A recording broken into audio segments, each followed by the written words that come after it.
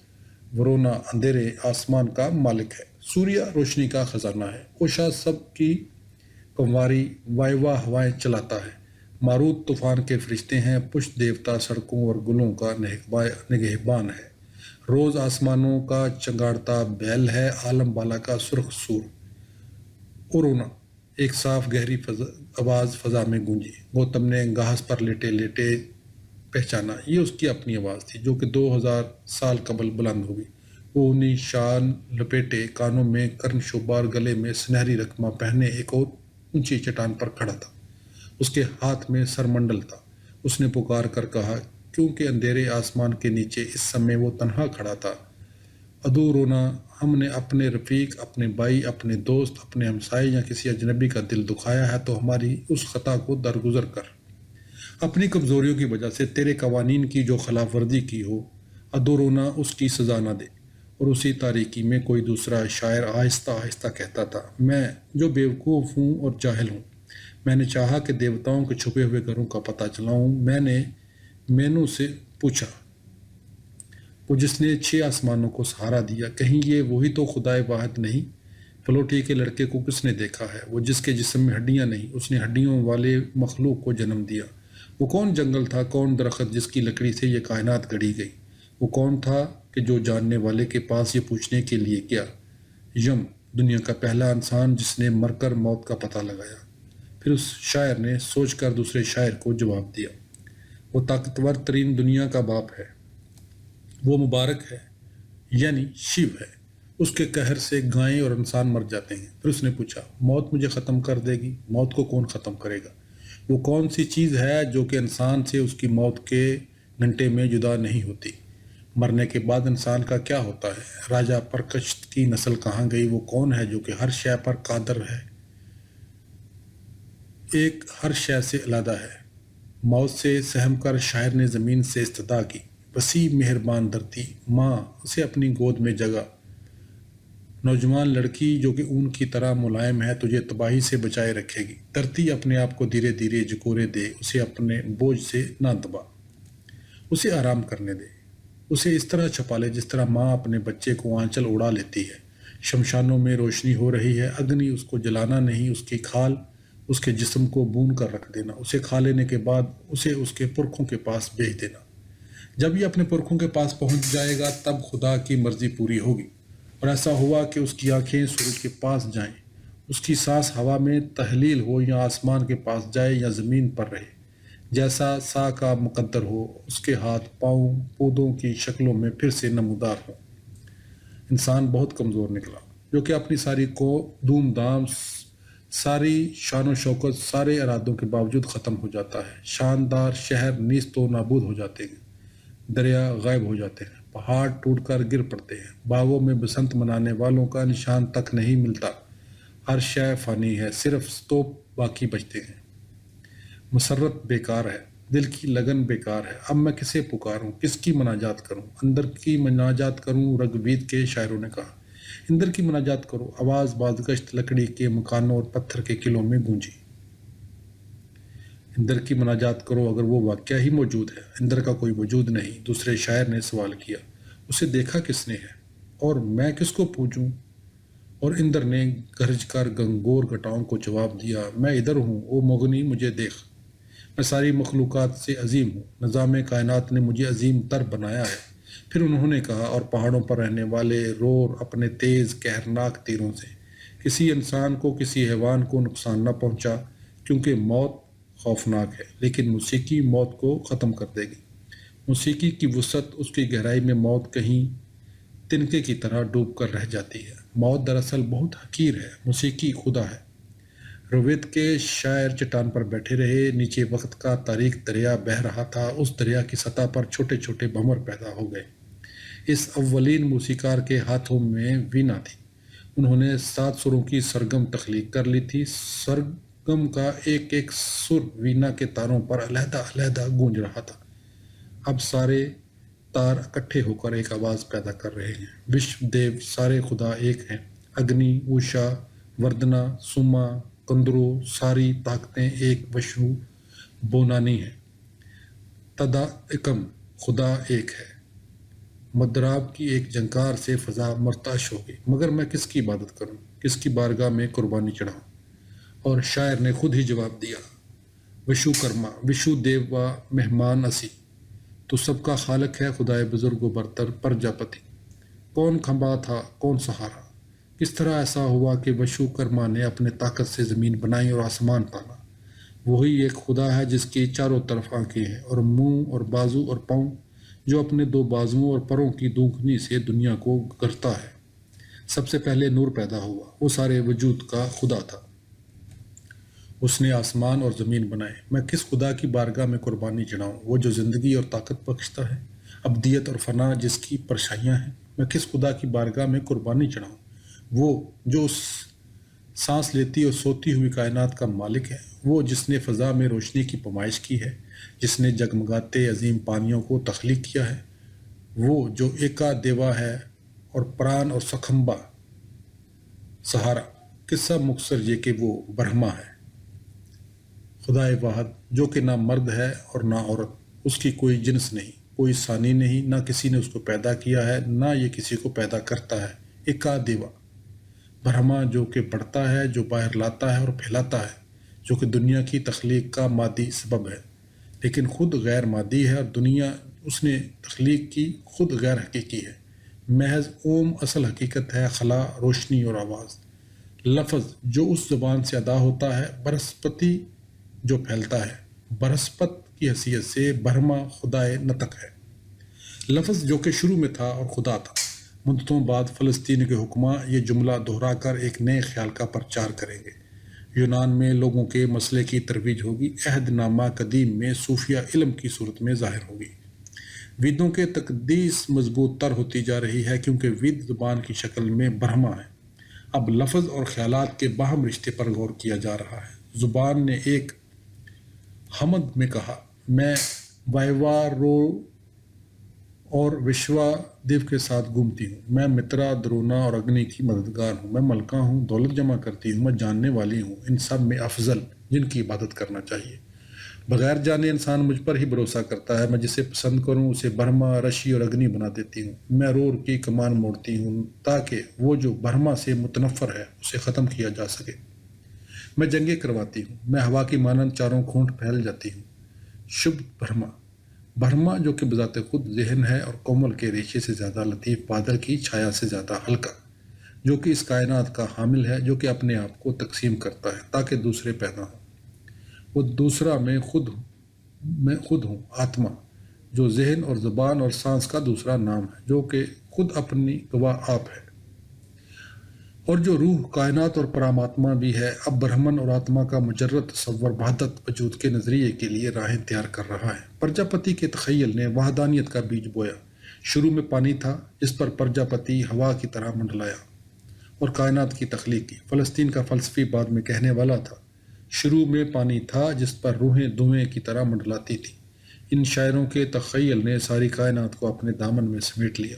ان کے لاشعور کی وسعت میں قطب شمالی کی طویل راتیں، مدھم سرخ سورج اور وسیع سبزہ تھے، کھلی فضائیں، موسم کی تبدیلیاں، پھولوں کے رنگ، بسنت رت کی زردی، سرسوں اور کپاس اور ٹیٹو اور ہار سنگار اور ساون بادوں کی جڑیاں اور مور کی میاؤں کی صدائیں، اور جب درخت جامن، فلسفے اور کرندوں سے لد جاتے ہیں، اور خزاں جب دان کی فصل کٹتی ہے، اور سردیاں جب چوپالوں میں الاؤ جلتے ہیں اور کھلیانوں کے اوپر ہیمنت کا چاند دھند میں تیرتا ہے، یہ موسموں کی راگ مالا انہوں نے اس وینا کے تاروں میں قید کر لی ہے۔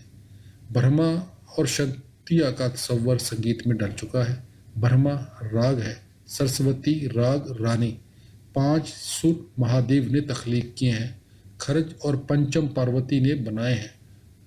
فضائے بسیط تو نبورو، نارومنی اور چتر سین کی موسیقی سے گونج اٹھتی ہے۔ یہ عناصر کی موسیقی ہے جسے متشکل کر لیا گیا ہے۔ نٹراج کا ڈمرو، آکاش تتسما کا مظاہرند جس میں ساری آوازیں پیدا ہوتی ہیں، رور آندھیوں کا خدا اپنی پرشکوا وینا چھیڑ رہا ہے۔ جمنا کے کنارے مہاوشنو بانسری پر نغمہ حیات بجا رہے ہیں، گوپیاں افاقی طاقتیں اس کی دھن پر رقصاں ہیں۔ کائنات ان گنت سازوں کی جھنکار سے گونج رہی ہیں، راگ تخلیق ہو رہے ہیں جن کی ترتیب سے آواز کی دنیا جلملا اٹھی ہے۔ فضائے بسیط میں بیرو، مالکونس، ہنڈول، میگھ، دیپک، سری کے دیو گرج رہے ہیں۔ ساوری اور رام کلی کی نازک پریاں ہوا میں پر پھیلاتی ہیں۔ جنگل کے پرندے اور جانور بھی شاعر اور موسیقار کے ساتھی اور دوست ہیں۔ ان کی آواز، ان کے رنگ، ان کی چال کو رقص و نغمہ کے تخیل میں محیط کر لیا گیا ہے۔ مور کھرج میں جھنکارتا ہے، پپیہار کب میں اپنی گٹ لگاتا ہے، بکری گندھار میں ممناتی ہے، کلنک مدم میں پکارتا ہے، کوئل کی کوک میں پنجم کا سر ہے، دیوت گھوڑے کا ہنہنانا ہے، نکھات ہاتھی کی چنگاڑ ہے۔ تانپورے پر سر چھڑا گیا۔ تانپورے کی آواز جو گیت سے پہلے شروع ہوتی ہے، گیت کے دوران موجود ہوتی رہتی ہے اور گیت ختم ہونے کے بعد تک گونجتی رہتی ہے۔ سرچو ذات مطلق ہے جو ہمیشہ سے تھا، ہے اور رہے گا۔ سنگیت کار کے فن میں فلسفے، رنگ و نور، خیالات اور جذبات کا دھارا اکٹھا بہہ رہا ہے۔ اس شاعری اور موسیقی کے پس منظر میں بہت عظیم رنگوں اور آوازوں کی دنیا پھیلی ہے۔ آسمان سے الوہی پانی برستا ہے اور الوہی شفاف ندیوں میں بدل جاتا ہے۔ آسمان کی روشنی کا سمندر اوشا کے جالے کے ساتھ ساتھ صبح کے راگوں میں گل مل جاتا ہے، اور اس مقدس کوہرے پر سنہری دیوی سرسوتی تیرتی ہے۔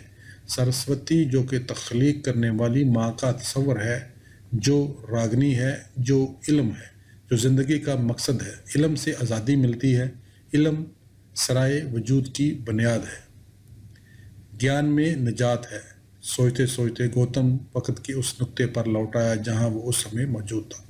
قید اس لیے ہوتی ہے، اس نے گھاس پر اٹھ کر بیٹھتے ہوئے کہا، کہ خود ہی اپنے آپ کو اپنے ذہن میں مماثل کر لیتی ہے، لہٰذا اس دکھ اور گناہ اور ذہنی اور اخلاقی کمزوریوں کا شکار ہو جاتی ہے، اور پراکرتی کا تجربہ کسی کو تو کرنا ہوتا ہے۔ یہ تجربہ خالص روح کرتی ہے۔ یہ تجربہ میں بھی کر رہا ہوں۔ یہ تجربہ کرتے کرتے میں کدھر نکل جاؤں گا، لیکن کوئی پرواہ نہیں۔ سوال حقیقت پسندی یا تصوریت کا نہیں، صحیح عمل اصل چیز ہے۔ وہ گھاس کی پتیوں کو توڑ توڑ کر اکٹھا کرتا رہا اور پھر زمین پر پتھر کے سہارے نیم دراز ہو گیا۔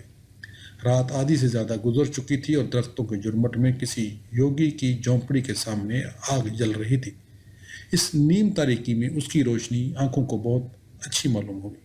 پتہ نہیں بیچارہ اس وحشت اور ویرانے میں وہاں بیٹھا کیا سوچتا ہوگا۔ گوتم کو ایک لمحے کے لیے بڑا اچنبھا ہوا۔ وہ ان شولوں کو ٹکٹکی باندھے دیکھتا رہا۔ وقت سنسناتا ہوا اس کے چاروں اور ڈول رہا تھا۔ ذہن کی جوت کے آگے اب قربانیوں کی آگ مدھم پڑ چکی تھی۔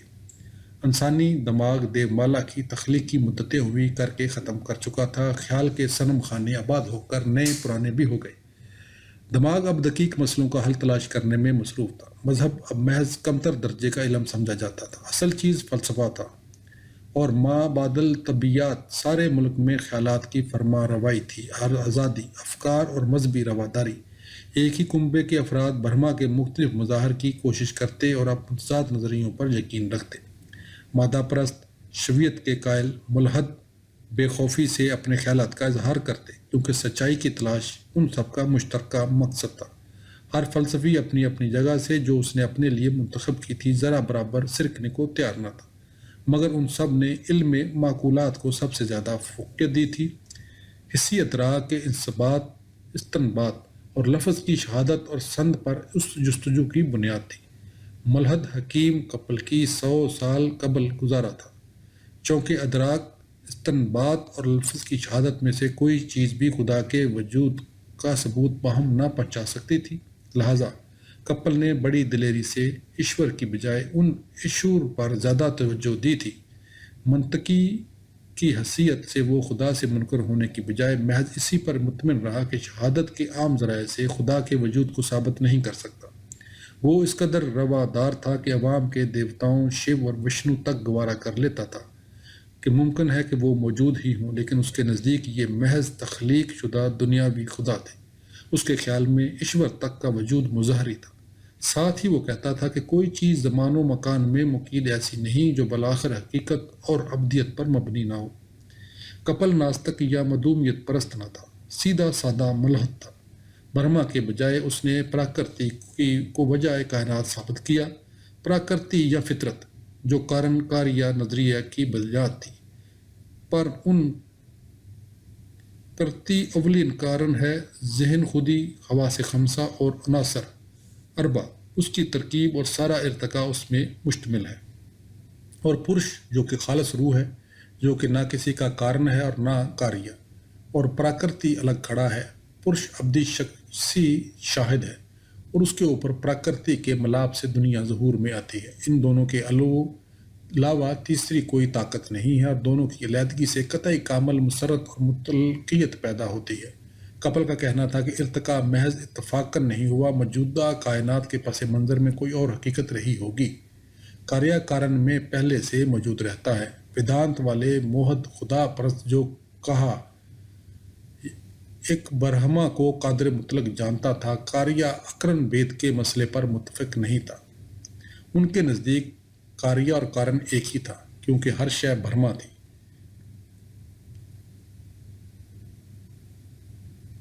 بت قوم اسی تو وہ ہے جیو آتما، بندہ دراصل وہ ہے تو ہی خدا ہے، لیکن ہر شے برہما ہے تو یہ دوئی کاہے کے لیے؟ کپل کے ملحد ساتھیوں نے پوچھا۔ یہ دوئی دراصل مایا کا فریب ہے، مایا پراکرتی کا، انہوں نے جواب دیا۔ مدہ پرست کپل کی فطرت کو ویدانت والوں نے برہما کا سایہ قرار دیا۔ انہوں نے ادراک پر لہام کو ترجیح دی، اور ادراک اور استنباط محض عالم موجودات کے لیے ہی سمجھے جا سکتے تھے۔ اگر برہما ایک ہے تو دنیا میں کثرت کیوں ہے، تجربے متنوع کیوں ہوتے ہیں؟ لیکن برہما کی ذات کا ایک پہلو نام روپ بھی ہے، اس کی مایا، شکتی اور پراکرتی دنیا کی تخلیق کرتی ہے، لیکن اصل ذات خداوندی نام روپ اور مایا سے بلندتر اور بے نیاز ہے۔ غنی جن کے لیے ساری دنیا سراب کی مانند ہے، اصل برہما غیر مشروط اور قطعی ہے۔ ہماری اودیا کی وجہ سے وہ ہمارے ذہن میں آ کر مشروط، عملی، خالق اور شخصی بن جاتا ہے۔ دنیا کی تخلیق بھی اودیا اور اصلی اودیا کی وجہ سے ہمارے ادراک سے باہر ہے۔ یہاں شکتی کے ذریعے ہوئی اور اس کی وجہ سے برہما کا درجہ کم ہو گیا، بڑھا نہیں۔ برہما صفات سے متاثر نہیں، جس طرح ہماری اپنی مشروطیت ہماری اصلی روح کو متاثر نہیں کرتی، جس طرح صفات زدہ برہمائیں تخلیق کرتا ہے، اسی طرح ہماری مشروط آتما اس برہما کو تخلیق کرتی ہے۔ مایا کی دوسرات میں نرگن برہما سگن بن جاتا ہے۔ نہ برہما کے لیے ہم محض یہی کہہ سکتے ہیں وہ یہ نہیں ہے، وہ یہ بھی نہیں ہے۔ ویدانت میں لکھا تھا وہ ست بھی ہے اور است بھی ہے، وجود بھی ہے اور عدم وجود بھی ہے، عظیم ترین وجود اور عدم وجود۔ یوں کہ جن چیزوں کو دنیا وجود سمجھتی ہے وہ اس سے مختلف ہے۔ برہما شخصی ہے، اس کی خارجی صفات نہیں۔ اگر وہ جانتا ہے تو محض خود کو جان سکتا ہے، جس طرح سورج اپنے آپ کو روشن کرتا ہے۔ ہمارا برہما کے متعلق علم محض برہما کا احساس ہو سکتا ہے، جو کہ خود ہمارا اپنا احساس ہے۔ مکتی سے ایشور، مظہری خدا اپنے آپ سے غائب ہو سکتا ہے۔ یہ حکماں بجائے خود بدعتی تھے، کیونکہ فلسفی تھے۔ ویدانت والوں نے اسی آزادی کو استعمال کرتے ہوئے خود ویدوں کو منتخب کیا اور الہام سمجھ کر ان کے آگے جھکے۔ گو سنند کو بڑی آسانی سے منظور یا نامنظور کیا جا سکتا تھا۔ خود کو کپل کا ایسا منطقی بھی ویدوں کو کہیں سے کہیں اس شرط کے ساتھ مان لیتا تھا کہ وید بھی غلط کو صحیح ثابت نہیں کر سکتے۔ ابدیت پرست کہتے تھے روح اور دنیا دونوں ابدی ہیں، محض زندگیوں کا تسلسل قائم ہے اور اباد تک رہے گا۔ چندو کے نزدیک آتما اور دنیا ایک حد تک ابدی تھی اور ایک حد تک نہیں۔ انتا نقطوں کے نزدیک دنیا یا محدود تھی یا غیر محدود، اس کے است ہی دنائے محدود تھی، نہ غیر محدود۔ سیاوادیوں کا خیال تھا کہ ہر چیز ہے بھی اور نہیں بھی۔ وہ کسی بارے میں قطعی رائے نہیں دیتے تھے۔ دوسری دنیا ہے یا نہیں، حادثہ ہے یا نہیں، جزا و سزا ہے یا نہیں، حیات بعد اللحمات ہے یا نہیں۔ کچھ لوگ سمجھتے تھے کہ دنیا اور آتما محض حادثے کے طور پر ظہور میں آئے، کیونکہ ان کا کہنا تھا کہ انہیں خود یاد تھا کہ کچھ عرصہ قبل وہ نہیں تھے، رب ہیں۔ صدیاں گزرتی گئیں، ذہنی اپشندوں کی شدید مابعد الطبیعت سے اقتا گیا، رفتہ رفتہ خدا جو کہ فلسفے کا مسئلہ تھا شخصی بنا، تاکہ بالآخر دل کو ذہن پر فتح حاصل ہو۔ رور ایک ہے، ایک اپنشد میں لکھا گیا ہے جو انسانوں کے دل میں رہتا ہے اور اسے پہچان کر ساری خودیا کا خاتمہ ہو جاتا ہے۔ مابعد الطبیعت کے کارن نے اتار کا روپ دھارا، اضافی کا مطلق سے تعلق خود کے بجائے وجدان ٹھہرا، بے جنس برہما مرد بنا۔ وشنو جو پتے کے گرنے میں نہا ہے، نارائن جو خود مجھ میں ہے۔ دراند بن سے بانسری کی تان بلند ہوئی اور گنگا اور جمنا کے کناروں پر چھا گئی۔ انگ رنگ ساگرم، مدھو سودن جو کہ محبت کا اتھاہ سمندر ہے۔ گھردر گوپالا کرشنا کرشنا کرشنا۔ گوتم نے گاز پر سے سر اٹھایا اور ندی پر سے برستے سناٹے کو دھیان سے سننے لگا، اور کرشنا نے کہا، اورجن میں بے پایا وقت ہو، میں تباہ کن موت ہوں، میں رازوں کا سناٹا ہوں، میں ابتدائے عالم ہوں اور میں ہی اس کی انتہا ہوں۔ او کنتی کے بیٹے، میں پانی کا سودا ہوں، سورج اور چاند کی روشنی، میں سارے ویدوں میں لکھا ہوا اوم ہوں، میں آکاش کی آواز ہوں، میں انسانیت کا اجتماعی شعور ہوں۔ او کنتی کے بیٹے، میں عورت کی ذہانت اور وفاداری اور رحم دلی ہوں، میں گاتری منتر ہوں، میں اچھوں کی اچھائی ہوں، اور ارجن میرے الوہی مظاہرے بیکراں ہیں۔ میں علب الغیب ہوں لیکن مجھے کوئی نہیں جانتا۔ اور کرشنا نے کہا، مجھے چاہو، مجھ سے محبت کرو، میں تمہارا سکھا ہوں، تمہارا ساتھی، تمہارا محبوب، میں محبت کا سمندر ہوں۔ اننگ رنگ ساگرم۔ کائنات اس کی بانسری کی آواز سے مسحور ہو گئی۔ پھر ویشالی کے مہاویر نے کہا، خداوند عالم کا کوئی وجود نہیں، دنیا بادی ہے اور اپنے وجود میں قائم اور مادے اور خلا اور درم اور ادرم کے اور روحوں کی ترکیب سے بنی ہے، صرف یہی ایک حقیقت ہے۔ اور شاکیہ منی نے کہا، خدا ہو یا نہ ہو، حقیقت محض یہی ہے کہ دکھ موجود ہیں۔ 62 فلسفے اودیا کے 62 گن ہیں۔ محبت بیکار ہے، فلسفہ بیکار ہے، سب مہا موہ ہے، سب مایا ہے، سب دھوکہ ہے۔ شروع میں نہ وجود تھا اور نہ عدم وجود، ہر شے خلا غیر حقیقی ہے۔ پھر یہاں خواہشوں کا گزر کہاں؟ کون تمنا کرے گا اور کس چیز کی؟ کس چیز کا کسی چیز کے ساتھ کوئی تعلق نہیں، ہر شے اپنا لمحاتی وجود خود ہے۔ اور شاکیہ منی نے کہا کہ ہم سمجھتے ہیں کہ ہم ہیں، حالانکہ ہم اضافیت میں ڈوبے ہوئے ہیں۔ ہر شے تکلیف میں ہے، سروم دکھم دکھم، ہر شے فانی ہے۔ جسم اور روح دونوں کی کوئی اصلیت نہیں، روح لازوال نہیں، محض اس کو تشکیل دینے والے عناصر باقی رہتے ہیں۔ روح کا آواگان نہیں، محض کرم کا آواگان ہے۔ انسان اس طرح دفعتاً بجھ جاتا ہے جیسے چراغ کو پھونک مار کر گل کر دیا جائے۔ صرف واقعات اور احساسات کا دور تسلسل قائم ہے اور رہے گا۔ پانی کی نکرئی لہریں کنارے تک آ کر لوٹتی رہیں۔ گوتم نے آگ پر سے نظریں ہٹا لیں اور ندی کو دیکھا جو کہ بڑے سکون سے رواں دواں تھی۔ میں دکھ سہنا چاہتا ہوں، میں کمزور بننا چاہتا ہوں، میں اپنی حماقتوں کا نظارہ خود کروں گا، میں تکلیفیں اٹھاؤں گا، دل اور دماغ کے رنج اور آزمائشیں۔ میں مکتی نہیں چاہتا، میں مکتی بالکل نہیں چاہتا۔ رحم بہت بڑی چیز ہے شاکیہ منی، لیکن ممکن ہے مجھے خود ہی تم پر بہت ترس آتا ہو۔ سوال یہ بھی ہے کہ مقدس شہزادے کہ کون کس پر ترس کھائے گا۔ وہ اٹھ کھڑا ہوا، افق پر صبح کا اجالا بکھرنے لگا، لیکن دھندلکے کی وجہ سے ندی کا دوسرا کنارہ ابھی صاف نظر نہیں آ رہا تھا۔ اس نے ایک طویل انگڑائی لی اور پانی میں کود گیا۔ رات وہ کچھ سویا تھا، کچھ جاگا تھا۔ رات اس نے بڑی بے چینی سے گزاری تھی۔ پانی سے باہر نکل کر اس نے آشرم کی طرف جانے کی بجائے اس نے گھنے جنگل کا رخ کیا اور ساحل کی ریت پر ایک سمت کو روانہ ہو گیا۔ جاری ہے۔